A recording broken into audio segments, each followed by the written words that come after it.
You are listening to Passing Shots with Pete Ziebron on the Pro 10 Radio Network, a production of Pro 10 Global Sports. Enjoy the show.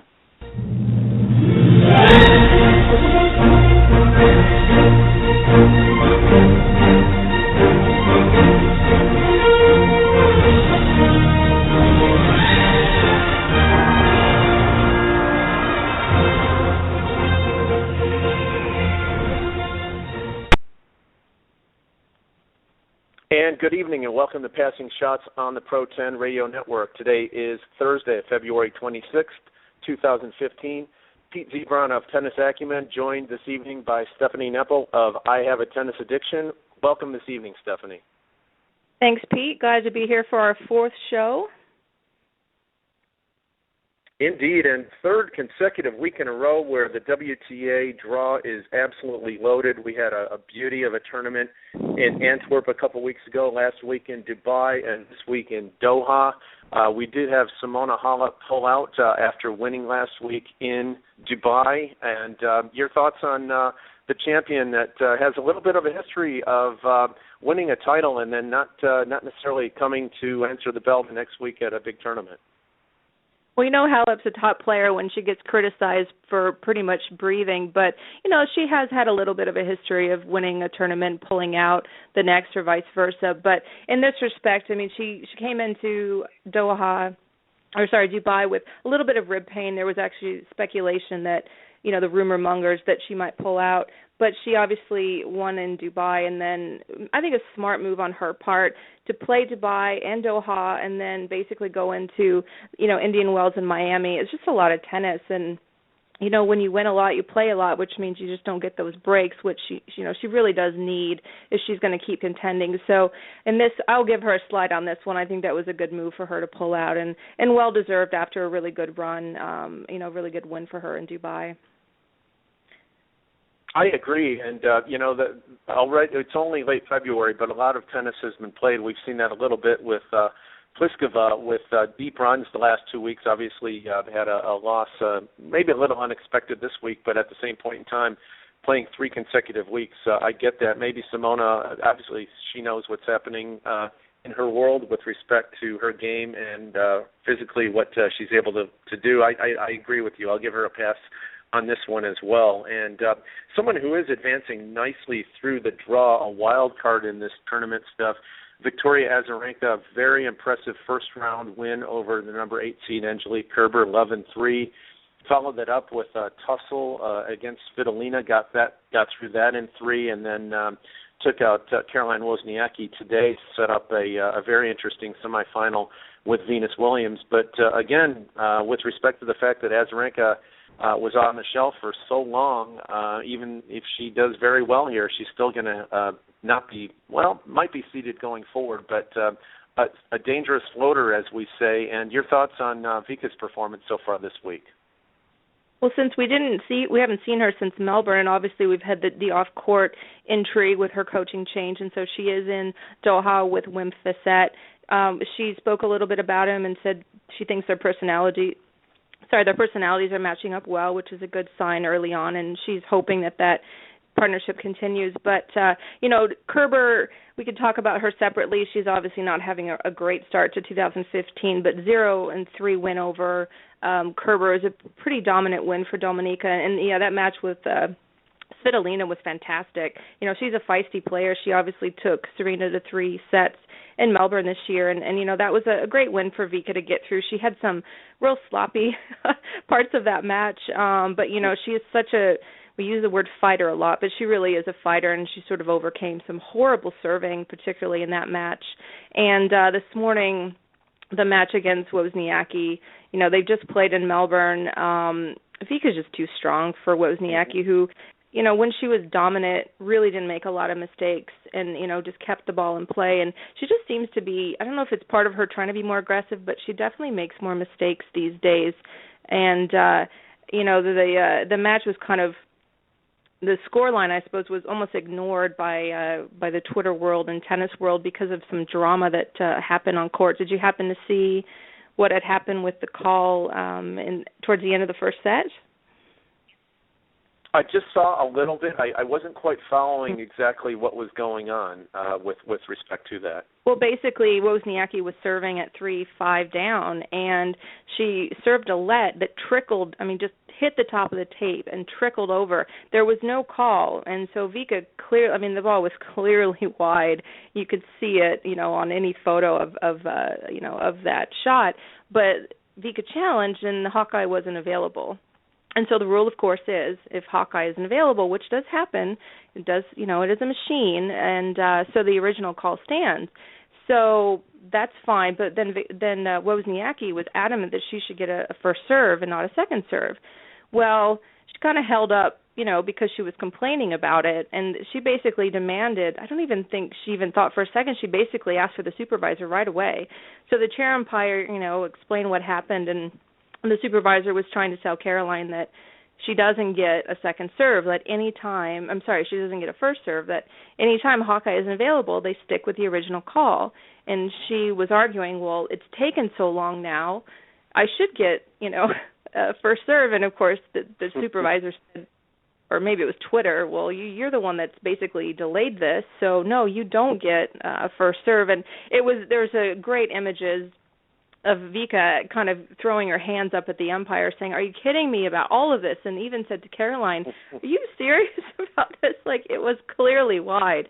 And gotta love Azarenka. She tweeted later today about how she's going to go into the Hall of Fame for having some of the worst calls against her because it clearly was wide. But it was one of those things, I'm sure Caroline probably couldn't see exactly where it dropped or just wanted to kind of make a fuss out of it. But it was a pretty intriguing situation, and Azarenka did end up breaking in that game, and then Wozniacki only won one more game in the match. But you just don't often see both players standing at the net, one talking to the chair umpire, one talking to the supervisor. And I don't know what the crowd thought at that, but, for the tennis Twitter world that we love, it was kind of the headline for the matches until we got, later in the day when Petra's match with Suarez Navarro kind of took over some storylines. But, these things happen, but it's definitely a unique situation. And at least, Victoria and Caroline are good friends, so I think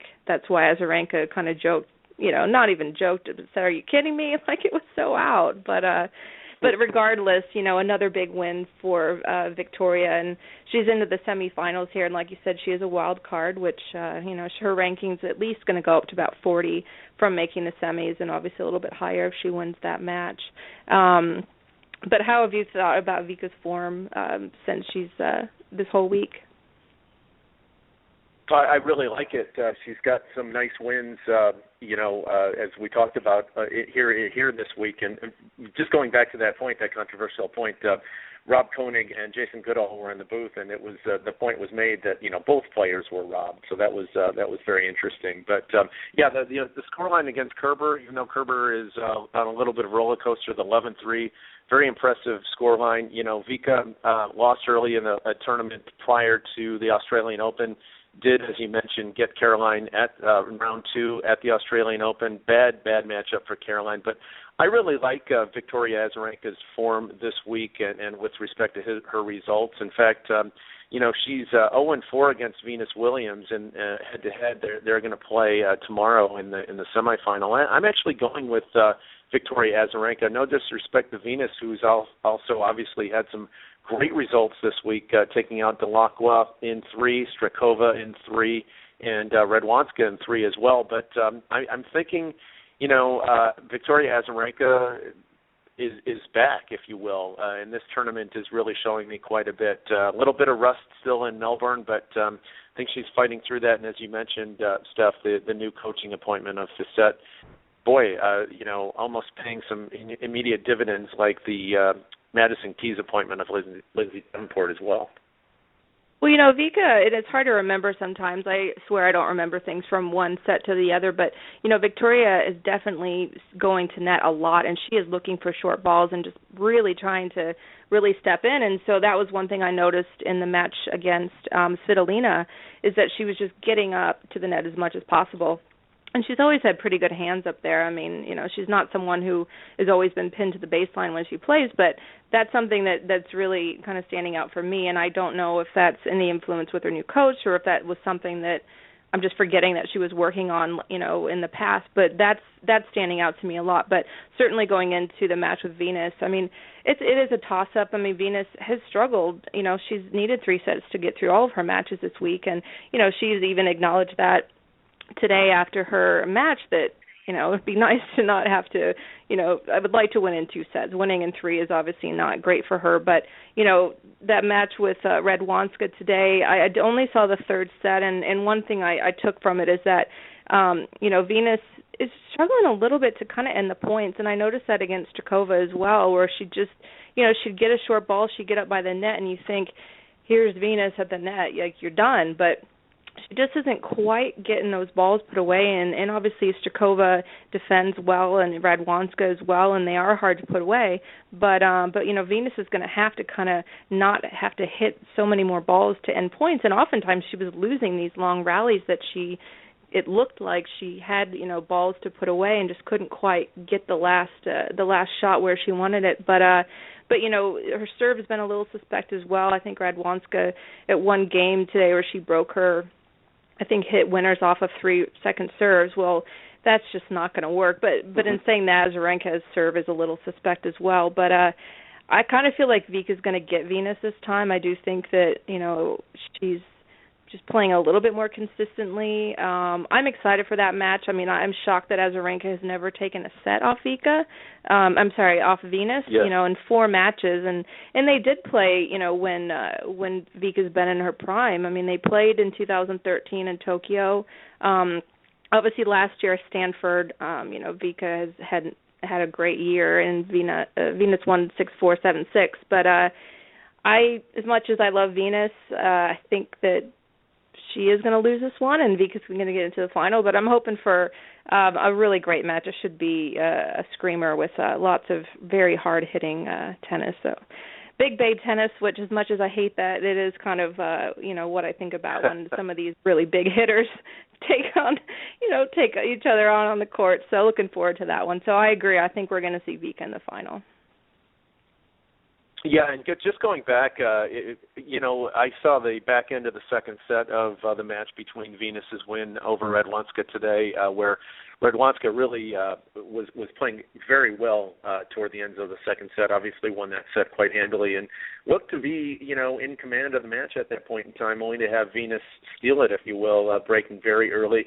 But you mentioned, some of the second serves. I think Venus I think it was when she was serving for the match, was broken at love. In fact, Radwanska was just slapping second serves, quite easily. So as you mentioned, that's something certainly that Venus is going to have to tune up with respect to, her match tomorrow against Azarenka and going forward. But a little surprising there, but obviously at the end of the day, Venus Williams got the win. And Steph, we talked a little bit about some of the drama today with Wozniacki and Vika. There was a little bit of drama earlier in the week, Venus and Strakova, with respect to the late challenge. Were you able to catch any of that?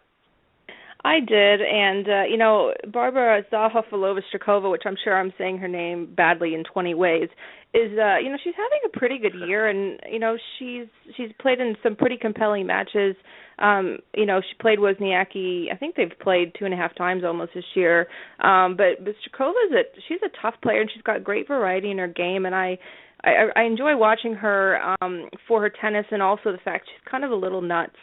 And even her coach said something to her to that effect during the match with Venus. But, it got a little heated in that match. In the 3rd set, there were a couple of challenges that Venus made. And of course it's a lot of key points when you're in a 3rd set. But Eva Azdaraki Moore, I believe is her new name, was in the chair, and at one stage Strakova's ball looked to be a little bit close to the baseline, and it was not called, and so Venus challenged, and Eva had already said the score, which, sometimes the chair umpires say the score right away, sometimes they wait a little bit, but I didn't go back and count the number of seconds it was after, the score was called and when Venus challenged, but her opponent was pretty upset that Venus was allowed to challenge that late. And she told Eva all about it and actually got a warning for unsportsmanlike conduct because she told Eva something to the effect of, "You're a horrible person." Of course, Eva's the one who, has been told she's ugly on the ugly on the inside from Serena. So, she's someone who is no stranger to any of these kind of situations. But then later in that third set, Zafalova-Strakova served what she thought was an ace. Venus challenged, was correct. It was long. And then, so Strakova was, again, extremely upset about this. And so, I always refer to Del Potro as being one of the slowest challengers, and I agree that sometimes it seems like it's a bit late.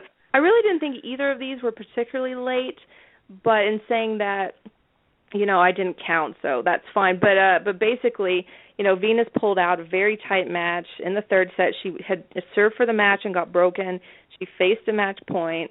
Venus pulled it out, which, oh my God, she won a third set tiebreak. She won a tiebreak. She's kind of found ways to lose those in the past. But at the net, the ladies shook hands, and they didn't exchange any words. And then all of a sudden, Venus said to her opponent, what's that face for, basically? And, Strakova said, well done, and Venus said, okay, But basically, Venus clearly didn't like the way that Strakova was looking at her.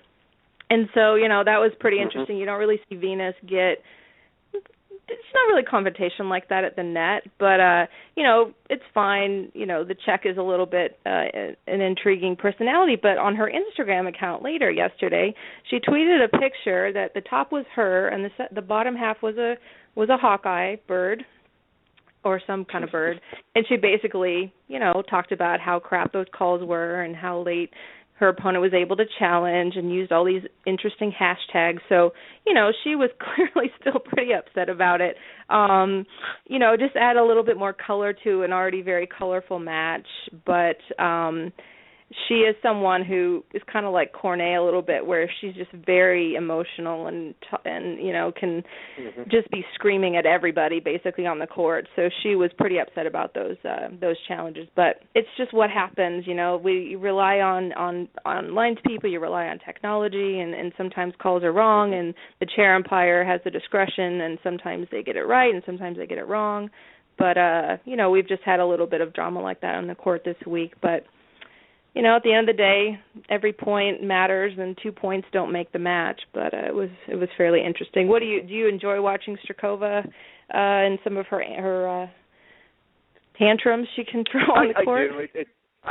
I do. It's a little, I prefer, obviously the achievement and accomplishment, but there's, a little bit of drama here and there with certain players. Certainly that adds a little bit of, enjoyment, I guess you can say, with respect to some of the color and ability of the players to express themselves, not necessarily just playing tennis, but a little emotion there, here and there. And interesting, you mentioned Cornet. Obviously, that's always a very interesting, intriguing match to watch anytime she matches up against anybody. And, Elisa Cornet lost to a qualifier this week, Steph Dolguru of Romania, who, interestingly enough, was one of the three ladies this week so far in the tournament to retire from the tournament. Not quite the 7 ATP retirements in one day that we had last week, but we've already had 3 this week in Doha, and that are Jankovic retired, Dolguru retired, and unfortunately Garbine Muguruza retired in a first round match against Suarez Navarro. Had she been healthy and gotten through that match, which was a big ask in itself, we would have seen a rematch of last week's semi with Muguruza and Pliskova, but that did not happen, unfortunately. But 3 retirements in one tournament. It's only February, and both on the men's and women's side, we are seeing retirements pile up, not only in the WTA and ATP draws, but also in the qualifying, in the Challenger circuit as well. Any thoughts or anything to chime in on with respect to Jankovic, Dolguru, or Muguruza this week? Well, I was bummed to hear about Yankovic. She was having some back problems last year, and, she's very dramatic, and she talked about how, she was really struggling to do the basics and even walk, in November, December last year. I didn't see the games. I think it was like 3-2 or 4-3 in the first set against Kvitova, but I heard Yankovic was playing well, but she pulled her adductor, and just today, a few hours ago, it was reported that she's out of Monterey, which talk about number of retirements. I mean, I'm looking at about 8 names in red of, it was a very small draw in Monterey, but Yankovic is out with her injury. Coco Vandeweghe has pulled out. I missed it. There's been so much going on in Doha, but she actually retired in the match against, and I'm going to forget who, I think it's shoulder problem in Dubai. And so she only played a couple games. There's just a list of players that have pulled out of Monterey, which starts, was just next week. So the only one I found a little bit strange was Degoro, because people, she played a great match against Cornet. I know she's had a lot of injuries, so It's nice to see her back and playing well. But all the commentary kind of was almost around how she was just tired and didn't really have anything left to battle with against Wozniacki after beating Cornet in the previous round. And so I was just a little bit unsure, was she actually ill or was she just flat and exhausted? Whereas Muguruza, the official cause of her withdrawal was a viral illness. So, Yankovic, you hope that she's going to be, recovering okay. She's no spring chicken, even though she'd probably argue with you she's not an old lady yet, but she certainly, is someone who has been at the top of the game.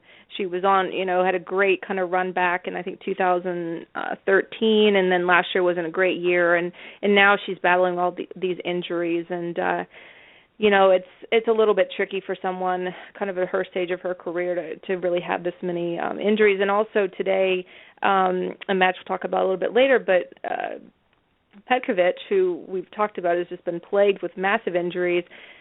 She was hurt again in her match against Lucy Savashova today, apparently a hamstring, and she's been having a lower back injury. So, it is early in the season, and these things happen, and, these are players that are, on the plane a lot, and they're in different environments and different air and everything all the time, and so getting sick isn't completely far-fetched, but it is a little bit of a concern. But with a couple big tournaments coming up, I'm sure there's a lot of just smart decisions being made. But hopefully, Garbine, I don't know if she's scheduled to play before Indian Wells. I would hope she was, because she's been playing singles and doubles and doing well in both. I think a viral illness is probably her body's way of saying, okay, it's time for a nap. I need a little bit of a break here. But you never want to see retirements. I think there were 2 in a row yesterday because Yankovic had pulled out in her match and then Dugolru. So, just for the fans, that's always a disappointment when you have retirements. But in saying that, I think there's been some pretty great 3-set matches as well in Doha this week. So hopefully there's no more retirements. Hopefully we get to end Doha with 2 great semifinals and a final. I think we will, and you talked about Dulgoro possibly being tired, retiring in the second set, early in the second set against Wozniacki. I was just looking, Steph, at the qualifying draw, and she won 3 matches to get through that. But there were also 3 retirements in the first round of qualifying in Doha as well. And I'm taking a look at the qualifying draw because something that jumps out at me, and someone that we're going to talk about here a little bit, Belinda Bencic was the number 1 seed in qualifying. She lost a 3-setter in the first round to Francesca Schiavone, who's been playing some very good tennis the last couple of weeks, but a very rough start for the young Swiss at this point in time in 2015. We talked about Kerber having a rough start, but your thoughts on Belinda Bencic? Maybe a lot is expected of her. She's played a ton of Fed Cup over the last couple of years and whatnot, but you would think that she would be able to get through Schiavone and continue on and probably make the main draw, being the number 1 seed in qualies. Your thoughts on Belinda Bencic at this point, late February 2015? Well, I suppose we can kind of call this a bit of a sophomore slump because it was a breakout year for her last year. She still is 17. I think it's not so much about the fact that she's not winning matches. She lost first round in Sydney and Melbourne. She did win her Fed Cup match, and then she lost a real tough match in 3 sets to Cornet, and then of course got beaten pretty badly by Venus in Dubai. But she barely was winning games in her first couple of matches. She lost to Daria Gavrilova 3-love, and lost to Gerges in Australia 2-1. So she was barely winning games in those matches. Kerber lost badly to Schiavone. That's a whole other thing. But Bencic lost to Schiavone as well in the qualifying. And I mean, I love Francesca, but I really kind of wouldn't expect that to happen. So, the match against Cornet and the match against Venus are the ones that I've really seen of Bencic this year. But I mean, things can't come too easy to her, I suppose. She is still young, but she is going to still be seeded, I think, at Slam. She's still around, I think, the low 30s. But hopefully this is just kind of getting used to a different set of pressures. She had Martina Hingis on the sidelines last week in Dubai watching her match against Venus, which we could talk for an hour about how strange, the situation is on the WTA with the Williams sisters and their peers that have all gone on to be like coaches and now watching their players play against Venus and Serena. But I feel like Bencic is just going to have to, she's not like she was a consistent player last year. She's just someone who was, always a threat to do well and obviously had a great run in New York. But it's a whole different world when all of a sudden, okay, you're a seeded player. People are expecting you to do things. And hopefully, she can just kind of make some adjustments. The match against Venus, I thought she played pretty well. The Cornet match, she was a little bit too emotional. I felt like she was just kind of a little bit out of control emotionally. So, I think those things will come with age. I still think that she's got a huge upside, but how many games did she even win against Schiavone? I feel like it was only a couple. Is that right? You got the draw? Bencic? Yeah. The Bencic match? It went 3 sets. Bencic, I believe, hold on, I'll pull that up and just... Yeah, I mean... Yep. Yeah, Schiavone won that 6-7, 6-2, 6-2. So not too many in the second and third sets there. Okay.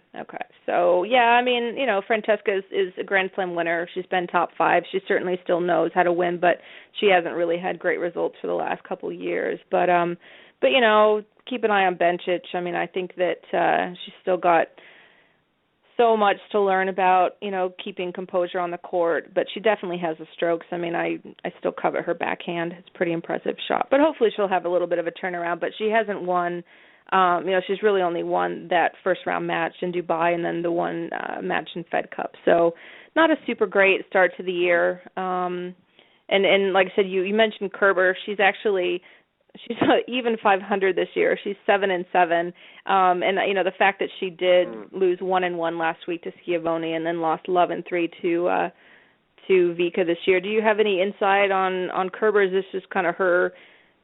Do you think that she is a solid top 10 player? Do you think she's overachieved a bit in getting as far as she has?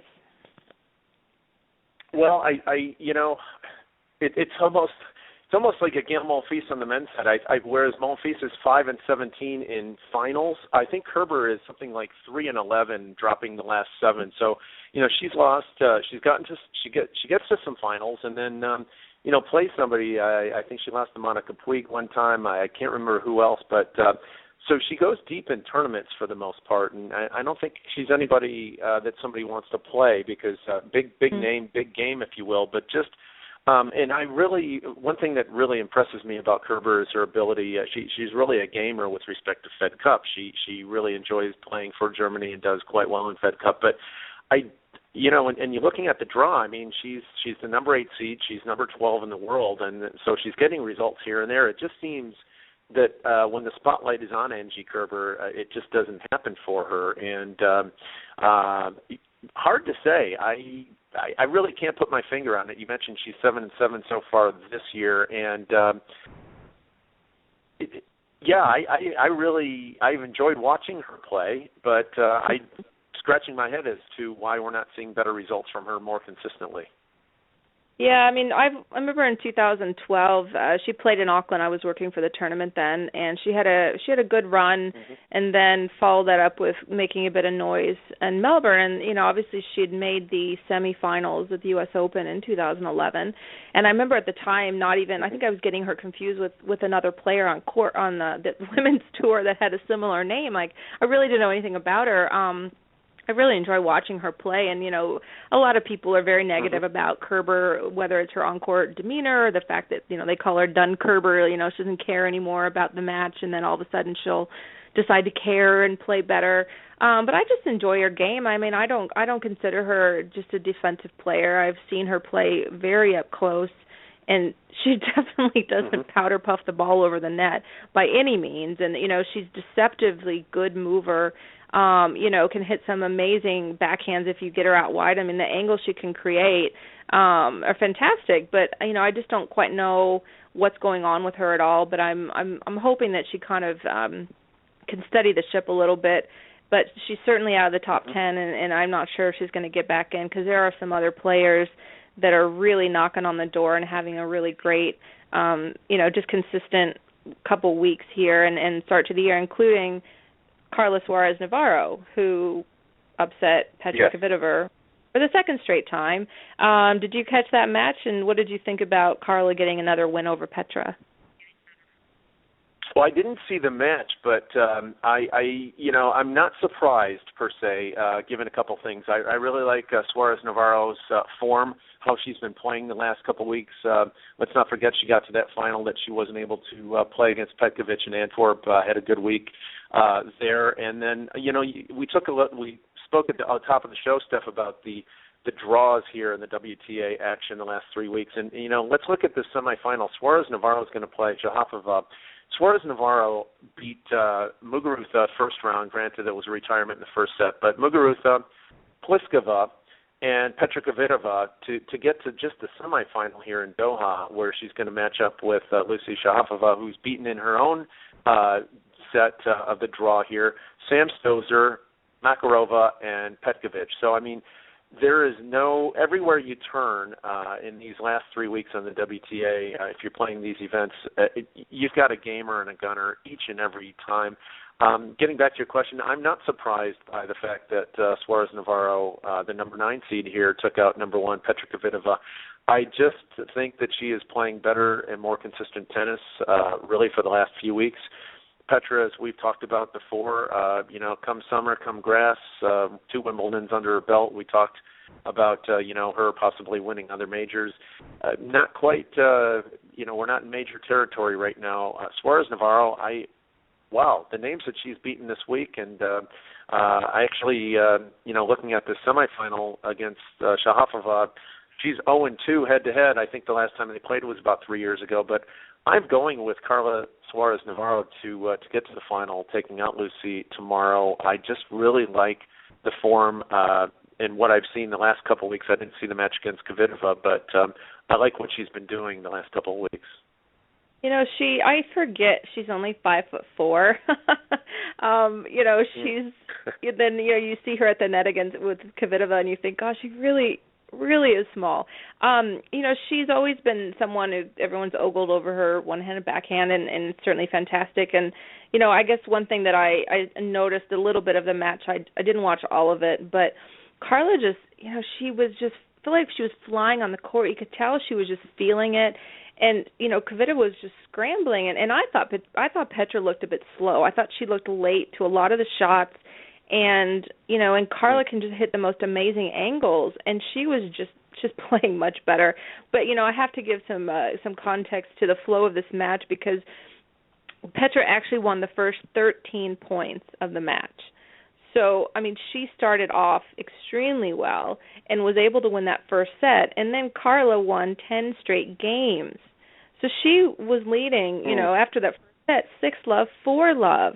And then all of a sudden, of course, Petra breaks back and gets it back on serve, but then but Carla ended up breaking again, and Petra just looked so frustrated, and she just did not look quick to me. She was overhitting anytime there was like a a change of direction. Petra was just hitting her forehand long. I mean, that's her go-to shot. I mean, she's got such an amazing forehand, but with her with Carla's backhand, I don't know if Petra just obviously struggles with her game. There's something in that matchup that Carla's got the edge on her the last two matches, and of course they've both gone 3 sets, but I wasn't surprised by that. I mean, we know that Petra is a little bit of a roller coaster player where she can just be amazing and then just be awful. And the third set kind of had a little bit of both from what I saw. But, props to Carla Suarez Navarro. I think that, this either way she's going to be getting up to, close to a career high. I think even if she and Lucy Savashova are going to be fighting out, who's going to end up at number 11 or higher, depending on who wins that semifinal. But, props to Carla. This is her second semifinal of the year. You mentioned she, made the final in Antwerp and unfortunately couldn't contend in that because of a neck injury. But I also am going to pick Carla to beat Lucy, and we've talked about she hasn't, won a set off Lucy before, but I feel like Carla's going to get the edge in that match. So I think we're both in agreement this time that we're picking Carla Suarez Navarro and Victoria Azarenka to make the final. But before we go into that, the fourth person to make the semifinals in the last match today was Lucy Savashova beating Andrea Petkovic. Did you see that match? Any thoughts on how that one? Did not see that. Yeah. I only watched a little. The scoreline really. The scoreline really impressed me, 2-1 though. Yeah, I mean, I saw the stats of the match, and I was kind of trying to do other things because I sometimes feel like I shouldn't just sit in front of the TV all day and watch tennis, even though that's nice sometimes. But, I mean, Lucy hit 30 winners in that match and only 9 errors. Petkovic only had 4 winners, but Lucy was 13 of 15 net points. She served 73%. I mean, it just absolute clean match from her. I did learn that Petkovic kind of came in and she'd been having some lower back problems and also a hamstring injury. So I don't think she was moving as well, but I'm not really sure even if she felt, 20-30% better if it would have made a difference because Lucy's just on a roll. And so that was, a very, very clean match from her. And I think it was very similar in her previous match as well against Makarova. I think she was kind of getting into some good rhythms in that match as well. I unfortunately didn't see that one. It would have been a fun lefty matchup. But, you mentioned the strength of the draws, and, we are seeing some matchups that we've already been seeing a few times this year. Just, the same players are just obviously having a really good start to the year. But there's just no throwaway match that you think, I don't really, that one's not going to be interesting. I don't care. I mean, every match is just, you just drool over them. So, it's really exciting to kind of have most of these players that have, particularly players like Venus and, she's had so many health problems, and Azarenka's had so many health problems. It's nice to kind of see these players really back in the mix at getting to the semifinal stages. But props to Lucy, even though I don't think she's going to beat Carla. She's going to move up probably to a career high ranking. There are all these players we're kind of talking about. I mean, Pliskova lost early this week, but she's ranked 13 right now. And with Suarez Navarro and Lucy, basically they're all kind of really knocking on the door of the top 10. And if Venus does happen to get through and win, I think the highest she can go is 11. So all these players are all really neck and neck in terms of the rankings. So you look at a player like Petkovic, who was back in the top 10, and Kerber has fallen out, and Radwanska is at 8, and I think there's enough of a gap between 8 and 11. I don't think she's going to be out of the top 10 just yet. But, these other players that are having a great run, I really do think that we're going to get first-time top 10 very soon for Lucy and for Suarez Navarro.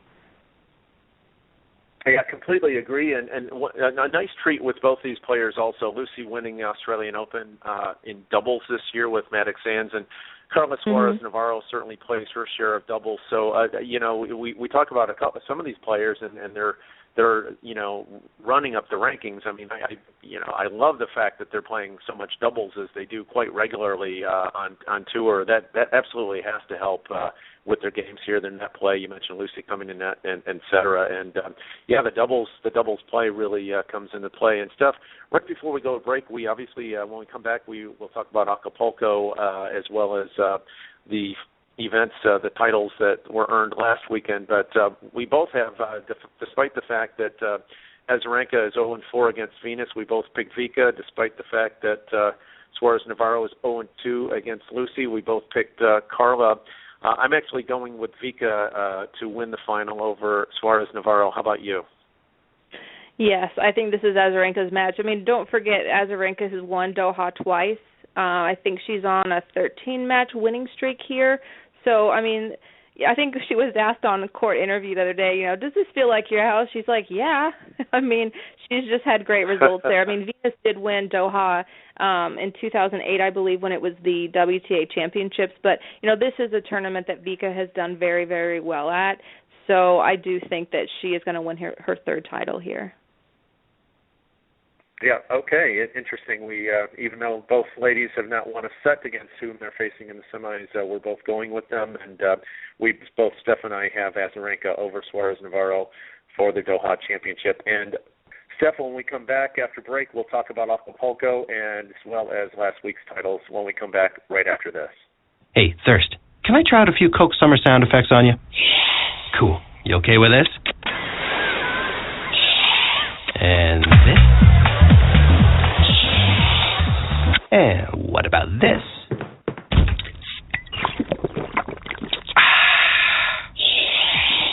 Ha! Gotcha there, Thirst. That wasn't sound effects. That was a Coke. I'm no longer thirsty. You're so out of here. Coca-Cola. Open happiness. Little Caesars, home of the $5 hot and ready pepperoni pizza, now has a deep, deep dish pizza with 8 crispy caramelized corner slices and even more cheese and pepperoni. So head on down and grab a large for just $8 and tell them Alan Varner sent you. They won't know who that is, but as a voice actor, I'm always trying to get my name out there. Check me out at alandoesvoices.com. That's ALAN doesvoices.com. But first, get the new deep, deep dish pizza. It's hot and ready every day from 4 to 8 p.m. for just $8, only at Little Caesars. Pizza. At participating locations plus tax. Hi, this is Dick Gould. You're listening to the Pro 10 Radio Network.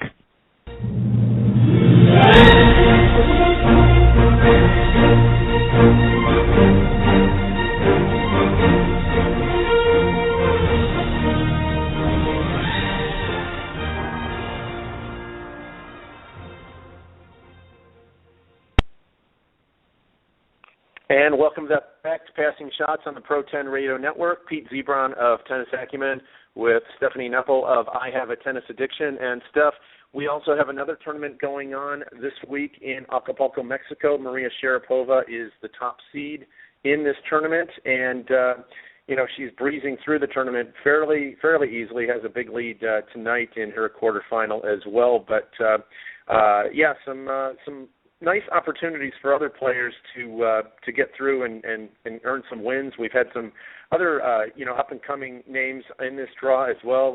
Krunic, Schmiedlova, they actually played against each other. Monica Puig, who won the title last year, she played Cecil Karancheva today. Both ladies I got to see play in the Goldwater 75K Challenger in Phoenix that no longer exists. But a lot of opportunity for some other players. Caroline Garcia is going to be in action a little bit later. The problem is, as so many tennis fans are finding, is that these matches are really not being covered on television, which is very sad for players, for fans who want to watch Maria Sharapova and the other ladies competing in Mexico. I know that it's coming down the pike with respect to the WTA and their television contract. They're promising bigger and better coverage, but not in place right now, and it's definitely a challenge to try and watch Acapulco. Is that what you're experiencing? Yeah, and I mean, I subscribe to Tennis TV, and I have for a couple of years, and at the moment, the house I'm living in has Tennis Channel. I feel like I should be covered for any pro tournament between those two services, both which are not free to fans, and I don't subscribe to Tennis Channel Tennis Channel Everywhere, I think it's called, or Tennis Channel Plus, I think, where they are showing some other matches. But you look at like the USTA Pro Circuit. I mean, how much money is there to put on these tournaments? Not a lot. And you can watch a stream online, and there is even a commentator, and the same thing with some of the ATP Challenger events. And so it's really frustrating to have a tournament like Acapulco. And I mean, okay, this is not I don't even know if this is Premier 5 or Premier International, whatever the funny label, the WTA has for these tournaments, but you have the number 2 player in the world playing. You have top 10 players there. This is not a throwaway tournament. This is not a challenger event. You should be able to watch. And, there are illegal streams, of course, you can watch for a lot of these events, but I tried to watch Sharapova's first round match. And honestly, I know that this is a hard court tournament. It did used to be clay, but I almost forgot that I was watching hard court tennis because the stream was just terrible. It was real jerky. There was a really bad, the sound was terrible. And, I love watching tennis, but I'm not going to just sit there and give myself a headache by watching a bad stream. And so I have really not really tried to watch anymore. But I did kind of ask Twitter because I really rely more on Tennis TV, which I really like a lot over Tennis Channel, and so I didn't know if Tennis Channel had Acapulco and maybe they were showing it, but I've been told they do not have rights to it, which is just, to me, it's unacceptable. I mean, any of the WTA matches we should be able to watch on either Tennis TV or Tennis Channel. I mean, clearly Acapulco is being shown on TV locally. I've seen the ESPN desk there.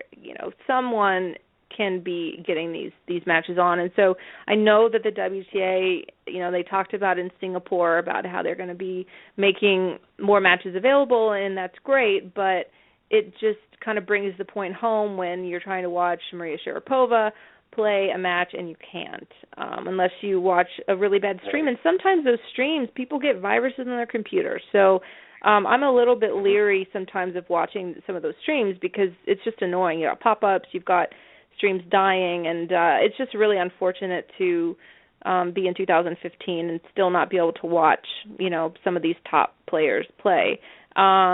Hopefully this is the last year it's going to be like that, but for the most part I'm just going to be sticking to Doha. But like you said, there's still a very good draw here. We've got 2 of the quarterfinals underway right now, but earlier today we did have the defending champ Monica Puig in a very intriguing match against Cecil Karancheva. And Puig actually lost that match 6-4 in the third, even though she had 3 match points in the second set. She'd come back from 4-love down in that second set. She ended up getting broken. I'm sorry, no, she was down 5-2, ended up, getting back on serve and then breaking and serving at 6-5 and lost in a tie break, and just an absolute seesaw match that I think I tweeted something about some of the loopy rallies were just giving me a headache, my eyes getting like motion sickness because Cecil has a very unconventional game, and you've seen her play. I believe you've kind of seen her game in the flesh before. Yes, I have, actually. She won the $75,000 Phoenix Challenger in 2011, and yeah, exactly. I saw your tweet about the loopy forehands, and absolutely right. She was playing some of those balls in the semifinals and final in 2011, and let's not forget, this is somebody who got to the quarters of Roland Garros in 2005. She actually beat Venus Williams along the way and had some pretty good wins back then. I think then she was suspended, but she's a lucky loser in this tournament, and you mentioned took out Puig. Puig came back from a 2-5 deficit in the second set, and actually was down 6-3 in the breaker and had a match point and was not able to convert that. But right, amazing that all credit to Karancheva for coming through as a lucky loser and getting here to the quarters. But absolutely, it's some parts of the match. It's not pleasant to watch for sure. No, and Monica Puig, she's been around for a couple of years. I remember she played at the Family Circle Cup in Charleston in 2013, and I was there for that entire tournament, and it was almost like a coming out party that year for people like Madison Keys, Sloane Stevens, Jeannie Bouchard, Puig. They were all in Charleston, and I really love Puig's personality, and she definitely has just kind of a lot of belief in herself. But after watching her, I had to log the match she played against Panetta. Petkovic at the U.S. Open last year. And when you log for ESPN, you literally have to watch every single stroke and make sure you're paying attention to, is it a forehand? And so every single point and every single stroke of that match I watched. And I swear that she looked at her coach after every stroke she hit. I mean, it was just, she just clearly is not a player that has a lot of, well, I shouldn't say clearly, but she just didn't seem to have the belief in herself enough to kind of really try to win it herself. She was just, looked so desperate on the court, and she does wall up the ball, but I don't, she's kind of hanging around the 50 ranking mark, and I'm not sure if she's ever going to really have a charge up the rankings, but she's Puerto Rican. There's certainly not been a whole lot of Puerto Rican tennis players that have done well in the WTA, but that's a match she really should have won, even though she did get down quite a bit in that second set. But it's Cecil who, has had, I remember she did have a dispute years ago with Sharapova, something about over an exhibition that they were meant to play. I think Maria pulled out of, and there were some, young teenage words exchanged, something like that. But, it's Cecil who's in the semifinal, and she'll play the winner of Larson and Basinski, which I believe is going on right now, and it looks like, back on serve now. Basinski's up a set, and it's on serve in the second. So, Basinski's been she's been playing pretty well. I think that if she wins this match, she'll be the number one Swiss again over, I think she'll just pass Bencic in the rankings. But, definitely still some good matches. Maria's probably, I can't see any circumstance that Maria Sharapova doesn't win this title. But she will have an interesting matchup against either Garcia or Lucic Baroni in the semifinal if she gets through Rybarikova, which she's kind of cruising right now, 5-1. But with it being difficult to watch the matches because of the streaming issues, it does make it hard to really kind of pick up anything good or bad. And one player that did play and lost pretty quickly with Sloane Stephens. She's now 2-4 this year. She's obviously slid down the rankings now. She's 41. She lost 3-2 to Larson. These losses that she's having, she's really not winning a lot of games. Do you want to talk about Sloane and kind of where you think she's at? And, is it a case that she was hyped too much and hadn't really achieved a lot, or do you think she's just struggling with confidence? I mean, what's your take on Sloane Stephens? Well, it was just a couple of years ago when 19-year-old Sloane Stephens got to the semifinals at the Australian Open and announced herself, if you will. A lot of, and you've been to her pressers as well, was back in the day quite chatty and cheerful and really witty, if you will. And obviously that's changed, and her demeanor overall has changed as well. She had worked a long time with Coach Roger Smith, who was almost like a father figure to Sloane back in the day. And I was able to chat and meet Roger back when Sloane played the Phoenix Challenger, and saw him at a couple of tournaments after that fact when he was still working with her in Cincinnati and a few other places. But I think, Sloane left Roger, I believe it was in 2011, and started working with David Nakin, who was also working with Sam Querrey at the time. But Sloane Stephens, in my opinion, has sort of lost her way. I don't think tennis is very fun or enjoyable for her right now. You mentioned the 2-4 this year, 41 in the world. She's a much better player than that, and lost 3-2 to Larson of Sweden. Has had some other losses this year, which really weren't all that competitive. And it's painful to watch because Sloane Stephens it just has such a beautiful personality, and it's been so long since we've seen that. And I'd really like to see her be able to get back. She's much more talented than what's going on. Obviously, as we mentioned in the show, she's not the only player that's off not really to a great start in 2015. I think it's more getting back to some of the basics and fundamentals. I would love to see Sloane Stephens work with Roger Smith again, who, after working with Sloane, went to go work with Donald Young. And I should make mention, Roger Smith of the Bahamas, he played collegiate tennis at Ohio State University. He beat Yvonne Lendl when Lendl was number one at Stratton Mountain, Vermont. So the man can play some tennis, knows quite a bit about it. and was a very good not only coach, mentor, father figure, if you will, for Sloane Stephens. I think she needs to go back to the drawing board, get someone who, namely Roger, that she's familiar with, to put it all together, because Roger has been there for her very early on and helped lay the foundation in the career of Sloane Stephens. I sometimes just don't keep up very well with some of the coaching changes, so I didn't know too much about Roger Smith, but, you've kind of seen the, cycle of people that Sloane's tried working with, people like Paulina Cohn. I believe I can't even list them all, but she is apparently still working with Nick Saviano, who, has worked with Robson and with Jeannie Bouchard.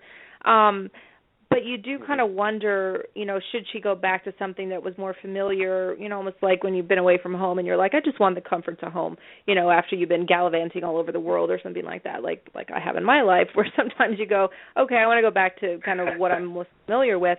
But, things came kind of quick for Sloane. She obviously had some great results in some slams.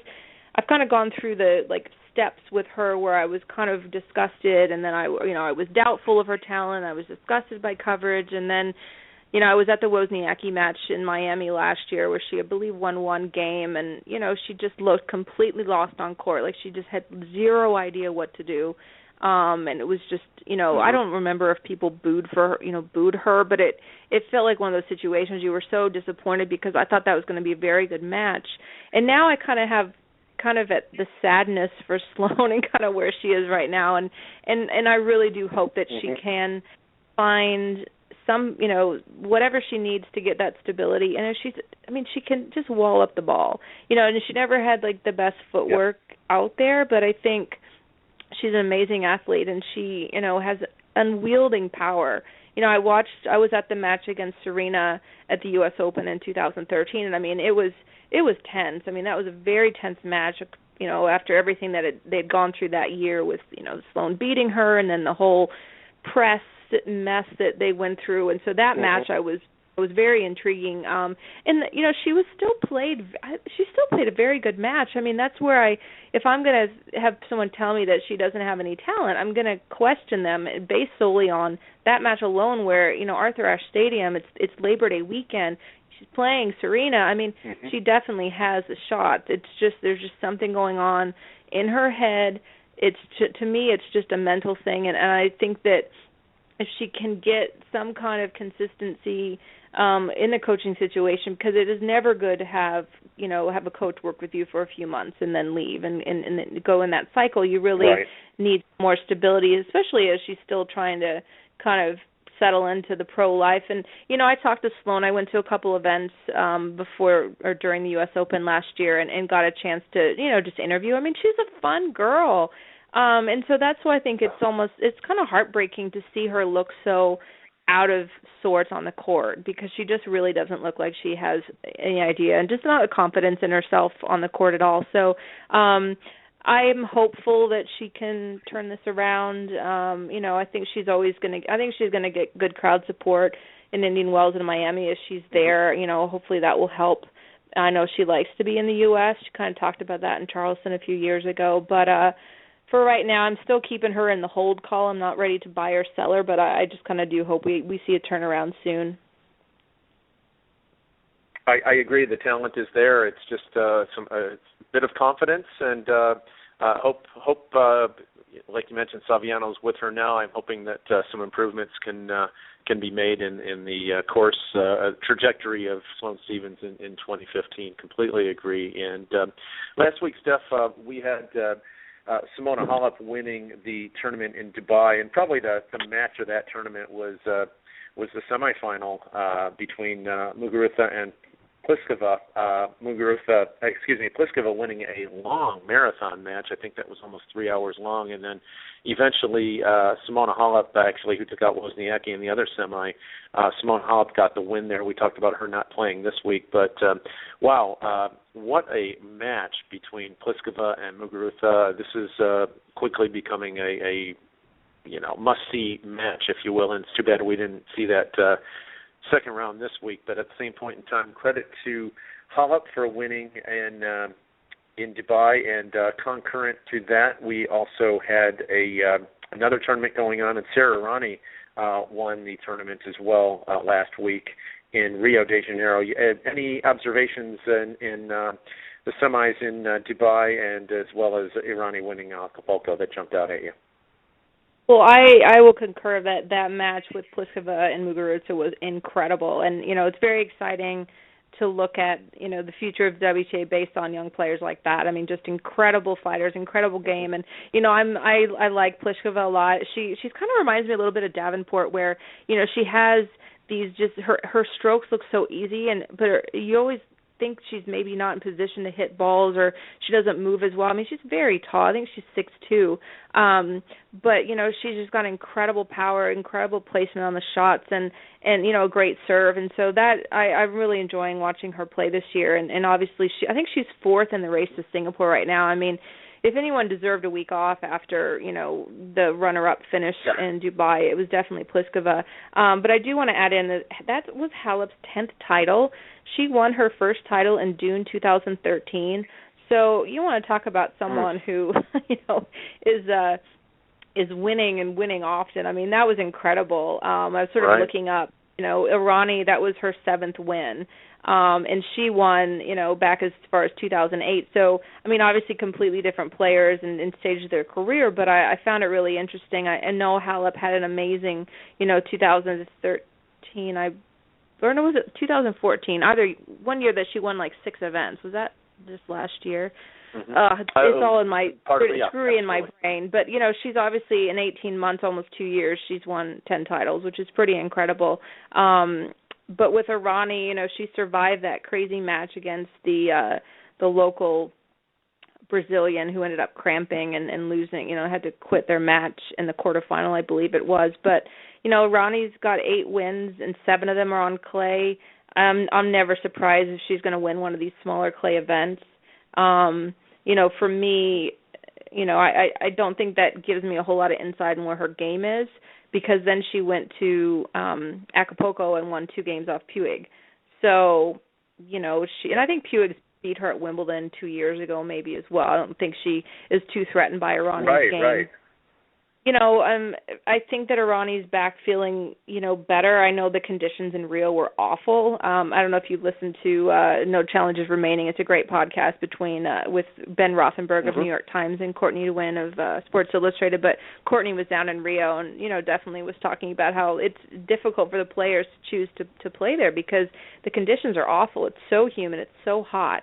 And so, I know Irani struggled in that match against, and I've forgotten her name, Bia Meza. I think she's got 3 names, and I'm not even going to try to remember it right now. But, I think that the weather conditions there were very tricky for all the players. So, good on Irani. That was her first win since Acapulco in 2013, which that was back when Acapulco was on clay. So, for basically 2 years, and she's won a tournament. So I'm sure for her that was a pretty big needed step for her to kind of maybe get a little bit more confidence back in her game. Good weeks for 2 of the smaller players on the tournament with Halep and Irani. And obviously last week we had Maria Sanchez on the show, and she was in Surprise, Arizona, which you got the opportunity to go and watch her play her semifinal match, and I believe she ended up losing in the doubles final. But can you give a recap on what you saw during your time in Surprise? Yes, I was actually there for the quarterfinals on Friday, and I mentioned a few times in the show the now defunct 75K Challenger, a women's Challenger that we had here at the Phoenix Country Club in November from 09 to 12. And even though we've got the weather for it stuff, the back end of the year and front end, it was 82 degrees last Friday in Surprise, and I went to the quarterfinals and was able to see Cici Bellis play the eventual champ, Sofia Arvidsson of Sweden. Bellis actually won the first set and was up a break in the second, was playing well, but Arvidsson, this is a veteran player who's beaten Kvitova a couple of times and has beaten Jankovic. I believe she has 2 WTA titles to her name. Last time I had seen Sofia Arvidsson, she came through qualifying in Cincy in 2013 and lost in the first round to Klibanova, who was coming back at that point. But seasoned veteran, Arvidsson, 31 years old. But I really liked, Bellis played some very good tennis. She had a set and a break lead on Arvidsson, who would eventually win that tournament. and lost her way a little bit. Missed some overhead smashes and whatnot, but started. You could really tell that this was a 15-year-old player who hadn't been around the block yet a few times, playing an experienced veteran, as I mentioned, that won a couple of titles on the tour. But nice to see Bellis and her compete, her fight, and this is someone that we're going to be seeing quite a bit of going forward. But another youngster that you mentioned, we had Maria Sanchez on the show, and another future guest, Francois Abanda of Canada. I really liked her court composure stuff. She played very well.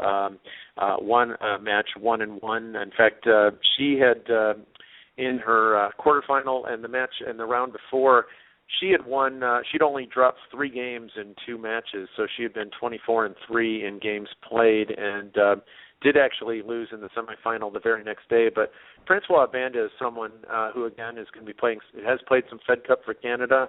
Will play for Fed Cup. I think Jeannie Bouchard's not going to play. So, I was talking to Simon LaRose, her coach from Tennis Canada. They're going to be hosting Romania in Fed Cup coming up. I believe Halep will be there, and Francois Abanda may very well get a chance to play against Halep in Montreal when they play. But I really liked Francois Abanda. Just about everything about her game. I thought her serve needs some work, but I think she just turned 18 in February, so plenty of time for Coach LaRose to work on that. And but everything about her game, her court demeanor, her composure, very, very solid from Francois Abanda. And again, I did see Maria Sanchez play as well that day. She did lose in the semifinals. They were doubles champions, by the way, but lost in the semis there. But nice to see professional tennis here in the Phoenix area. Surprise is northwest of Phoenix, and I should make mention, this is a tournament that Janina Wickmeyer had won a few years ago before she made her run to the U.S. Open semis. But it's a $25,000 tournament, and you get to see a lot of players play. Vaitasova was a late scratch in this tournament, but you see a lot of players on their way up, and some veterans who are like Arvidsson, scrambling to get back on in main tour draws. I lived in a couple different countries, and in New Zealand, the place I lived at, which was the only place that actually had tennis I could see. And so, I did go to the Auckland tournaments, the ASB Classic and Heineken Open, I think 5 or 6 years in a row. But, being in the U.S., there are so many of these level of tournaments, and, there's never huge crowds there. And but you're right, you do get a chance to see players who maybe are on the comeback trail, or they've been injured, or really great young players who may end up being number 1 in the world. And so as much as I love going to big tournaments and Grand Slams, there is always something I love about a smaller tournament, and I'm hoping to make it to a challenger or one of these ITF events in the next year or so, because it is such an intimate setting, and you really do get a chance to kind of, without the fanfare of some of the bigger events, really kind of just focus on the tennis and really get an idea about some of these players. So, Abanda's someone, I'm looking forward to talking to her when we get that scheduled. But, she, in Montreal last year, got a little bit of attention on her. There's not that many Canadian women. Obviously Bouchard is certainly someone who's been talked about for a little while, but, great potential for them if Abanda kind of, gets her potential realized. And so she is an exciting one to keep an eye on as well. So glad you were able to get there and watch some live tennis. Yeah, and just as I mentioned, it was a $50,000 challenger in Phoenix the first 2 years, and then it became a $75,000. I'm going to look at the top 100 stuff and just let you know some of the players that came through Phoenix back in the day. Current number 7, Jeannie Bouchard. We had current number 19, Madison Keys. Number 29, Varvara Lepchenko. Number 30, Caroline Garcia. Number 32, Camilla Giorgi. Number 35, Coco Vandeweghe. Number 41, Sloane Stevens. 42, Heather Watson. 43, Alison Risky. 44, Madison Brangle. 47, Ayla Tomljanovic. 51, Monica Puig. 53, Christina McHale. 55, Lauren Davis. Let's see here. 70, Mirjana Lucic. 80, Shelby Rogers. 86, Nicole Gibbs. 88, Chanel Scapers. 95, Taylor Townsend. And, that's an impressive list to I had a one-on-one interview with Jeannie Bouchard in November of 2012, and, 14 months later, she's in the semifinals of the Australian Open. So that was pretty cool to be able to see players like Jeannie so up close. As you mentioned, not too many people go. There were 50 or 70 people there watching the doubles final that she competed in that year. So, again, nice to have the access. And it is professional tennis, and as I mentioned, these names, these were very, fans could go out and watch a match and have access to the players at a place like Phoenix and can at Surprise. And, before we wrap up, one last point, Steph, Dominika Cibulkova, who obviously got to the Australian Open final last year, and Bellis, as I mentioned, I saw her play in Surprise last week. She beat Cibulkova in the U.S. Open last year, but interesting, she's got an Achilles injury and mentioned that she is not going to have surgery until the U.S. Open. Just want to, before we wrap up, just get your thoughts. It seems that this looks like a painful injury. I'm not sure how anyone can play professional tennis against some of these draws that we've talked about and delay surgery until September. Your thoughts on Cibulkova? Yeah, well, I saw a tweet yesterday, and I read through, I don't often go to player websites because it seems like most information you find out about them is probably through Twitter or the WTA, but, some players do actually put notes and blog entries, what have you, on their website. And so Domi's website, I'm sure I've never probably been on it, but she wrote about how she plans to have an operation after the U.S. Open. She basically said for 3 years she's been having trouble with her Achilles tendon. She did have, the injury. I think she might have kind of hurt it during her match against Petkovic in Antwerp, and then she pulled out of Dubai because of that and Doha. But she's rehabbing, and she basically admitted that she has chronic pain that is a chronic problem, and that, if she moves certain ways, what for other people doesn't affect them, she actually gets hurt by it. And, she is the pocket rocket. She is very small. So movement is such a key part of her game. And so I was really surprised to read that she's in chronic pain for this. But that she's choosing to wait and basically play the entire season and then go for the arthroscopic surgery after the U.S. Open. She says it'll take 2 or 3 months before she'd be able to come back. And she's basically, admitted if she has a shot for the WTA championship, she'll rearrange and plan for that. So, I feel like, I don't know if I feel like she's around 26.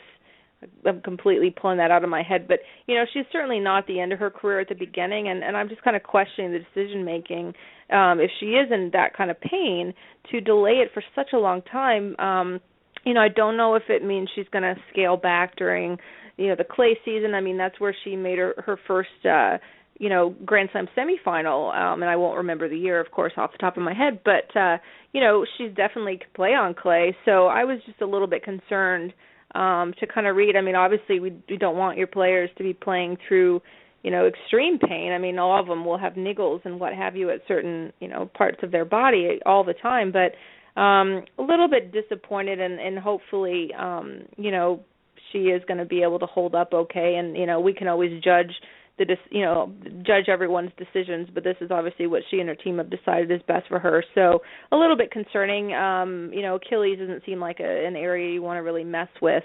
but this is what she's kind of choosing to do, and I suppose she'll do what she can to be healthy. But she had a year ago I went to Miami, and that's where she, I think by beating Venus in the match they played, she clinched her debut in the top 10. So I suppose she thinks that she's still kind of in contention to be, a top 10, top 15 player to make Singapore, that she really wants to try and do everything she can to get there. So good luck to her, but I'll certainly watch her with a little bit of my eyes half closed in case she, really is in pain, because I don't like watching that in players at all. So that's a little bit tricky. And have you heard an update we have on Laura Robson and Jamie Hampton? Did you catch that news this week? No, I haven't. I'm aware that they're on the shelf, and interestingly enough, when I went to the surprise event, I was able to talk to Kevin Neal, who is coaching Maria Sanchez currently, and he actually he coached Jamie Hampton for a while there. So I had talked to Jamie as well at the Phoenix Challenger when we had it back in the day. So I was talking to Kevin a little bit about Jamie, but no, I did see something that Robson didn't sign up for one of the tournaments. I think one of the challengers, and missed a deadline or just decided not to, and that people were scratching their heads on that one, wondering what that meant. Is she still going to be on the shelf for a while? So no, I just know that they're that they're on the shelf, but I don't have any further updates on this at this point. Yeah, well, Matt Cronin, who is a very in the know tennis writer, just wrote a short update on tennis.com website this week, and Laura Robson has had very bad wrist injuries, and she had surgery last June, and I had thought she was going to be back by Indian Wells, but apparently she doesn't know when she's going to be returning. And you think about Robson, and remember she made the fourth round at Wimbledon. She had a great upset of Kim Clijsters and Lee Na at the U.S. Open in 2013. Right. I think. Yeah.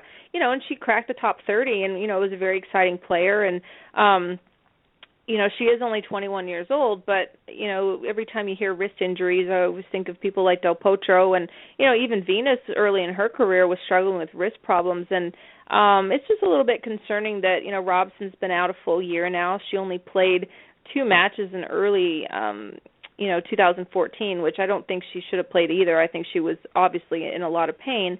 But it's really sad. I do hope that she can kind of, get back on track and rejoin us. But, her other partner in crime on the sidelines right now is Jamie Hampton, who is someone I was really enjoying watching. Yeah. She played in Auckland. I got to watch her there last year. She made the semifinals in Auckland and was supposed to play Venus and ended up withdrawing, and she hasn't played since. And I think she's had a couple surgeries on her hip. She's one of those players. She's not, she's 25 now. She wasn't, it's not like she was having these good successes when she was super young, but she was someone who was really starting to get really comfortable, it seemed like, with her game and in big moments. And I just really enjoyed watching her. I saw her in Eastbourne in 2013. I watched her beat Radwanska in a really good match. And, she also doesn't know when she's going to be back. And, she cracked the top 30 as well. She was 28 to end 2013. So, to have both these players basically been out for over a year now, when both of them were, to me, exciting players, great for British tennis to have Robson doing well. And, it's just another reminder, these athletes go through such a grind to be healthy on the court. And, we're just talking about Cibulkova as someone who, obviously is playing through a good degree of pain. And you can understand, this is their livelihood, and health is of the essence, and you hope they make good decisions. So I'm just hoping that Robson and Hampton are both just being really, really cautious and listening to their bodies and just feeling like they don't want to come back until they are, really 100% healthy and ready to commit, and hopefully, kind of get back on track, because both of them were in a very good position when they both basically had to stop playing. So I wish them both well and hope that we'll see them soon, someday again. Never like these, talented players. I agree. Well, I agree, and just you mentioned Del Potro earlier in the podcast with respect to the late challenges and whatnot. I remember Delpo. He actually had to retire in a singles match due to an injury, and very strangely did follow through and play his doubles match the next day, and everybody really was wondering what's going on, and consensus was that added extra time on the shelf for him. So, yes, as you mentioned, unfortunate that Laura Robson, Jamie Hampton are not playing and are still on the shelf, but at the same point in time, let's let the body heal the way it needs to. Hopefully they'll be back, but at the same point, we don't like to see anybody hitting the fast forward button and coming back sooner than later, or trying to press things into action. And right before we close, Steph, I know you're going to be heading out to Indian Wells. I'm going to be there for, I believe, between 2 and 4 days. But what's your timetable to be at Indian Wells? Just curious on that.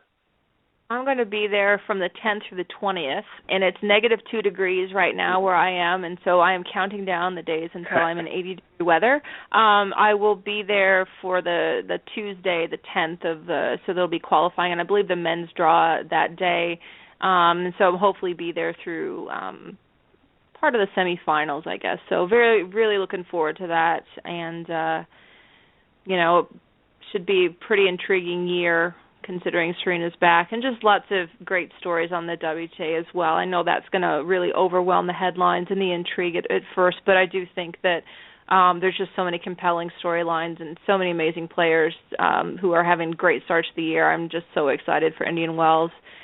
It's going to be amazing. I agree. I'm going to arrive there the night of the 15th. I'll be there at least 16th, possibly 17th, 18th. It depends on a few things, but one of the best. They actually just won the best tournament on the ATP. They have the best 1,000, 500, and 250, and Indian Wells won the best 1,000 for last year. No surprise to anyone who's ever attended Indian Wells. Incredible event, and as Steph mentioned, 80-plus degree weather during the daytime, just gorgeous. And Steph, before we sign off, we talked about quite a bit action going on this week as well as last week. Any final closing thoughts before we sign off tonight? Nope, just seeing the score. We've got Basinski is into the semifinals. She's won in 3 sets, so she will play the winner of Sharapova-Rybakova, which is a set to the good for Maria and on serve in the second. So good luck to all those. I'm not going to bother tuning in for Acapulco, but look forward to the Doha matches tomorrow, 9 o'clock a.m. Eastern Time. 10 a.m.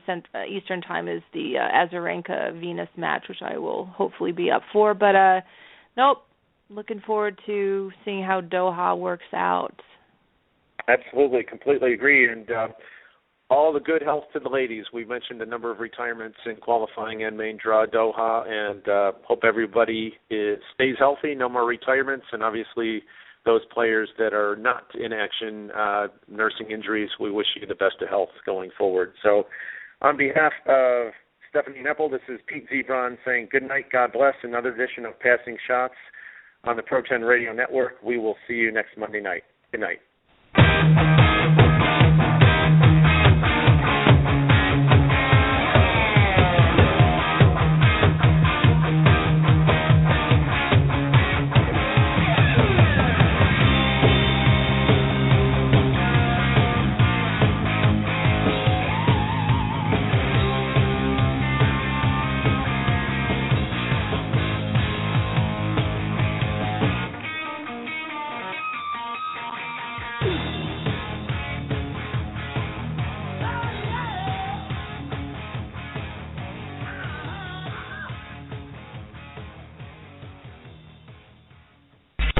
That's all, folks.